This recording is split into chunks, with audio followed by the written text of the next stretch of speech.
say good mental health improves the quality of life, and based on few questions that we got few questions wherein we just wanted you to talk about it. So first of all, just wanted to know, sir, what is good mental health? Now we know what is good physical health is. So when we say about good physical health, actually physical health and mental health are pretty much interrelated. Okay. What I mean is, you have to have a good mental health to have a good physical health, Okay. and it is vice versa. Okay.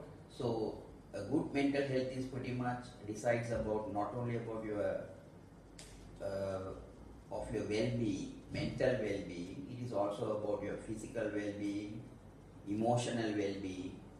That means how much you are able to achieve your potentials, how you adapt to situations, how you cope with changes, Okay. how you cope with day-to-day issues, how you handle relationships, then about your performance if you are studying, if you are working. So all this comes under this one heading which is called mental health. Okay. So what are the basic mental health problems that we get? Now usually we are talking about normal emotions. Now when we say anxiety, anger, happiness, these are all normal emotions. But when sometimes because of certain circumstance or because of certain issues, when these become excessive, that is to say anger or anxiety, when it becomes too much. Now how we decide that is, one is how much of impact it is having on what we do. Okay. Now for example, say anxiety or anger is having some impact on our personal relationships, family life or social life or at workplace. Then that is when we kind of look into and try to see whether that person needs any help. Otherwise it is normal. Sure. So when these emotions kind of starts interfering in what we do, then it becomes an issue. Okay. And basically, what are the causes for the illness of this mental health? Now the causes are like any other medical issue, it is multiple. We can start from genetic, that is say certain illnesses, if either one of our parents has, then there is a chance of we getting. Okay. Now that alone is not enough. Now what decides later is about the life situation, where we were born, and whatever happened, education, nature, nurture, those things. Okay. So and then along with that, some people have certain circumstance that is like a trauma, which is not happens to everyone, but maybe in few people. So these all, then there are hormonal changes, like say for example in women about pregnancy and delivery, which can cause.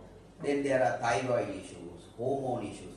So to be honest, it is multiple factor, not just one single factor decides the outcome.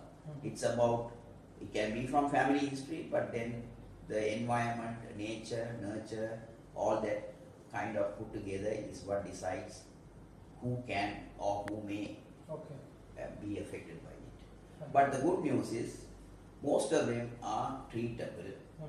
Early you detect, early you get the help, pretty much you can have a normal life. Unfortunately, some or another, when physical health, we do go immediately, if not at least at some point we do go and get help. Whereas mental health having a stigma, that people do have, sometimes they are reluctant or they may not get the help. But if you really have to see that as a physical condition, how you will approach for help the same way. That is like say when you have a cold, usually we don't go to doctors. But there are, and most of the time it does subside.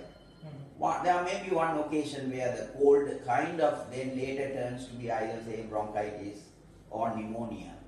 Then you have to go to the doctor, because if you don't, it is going to be severe.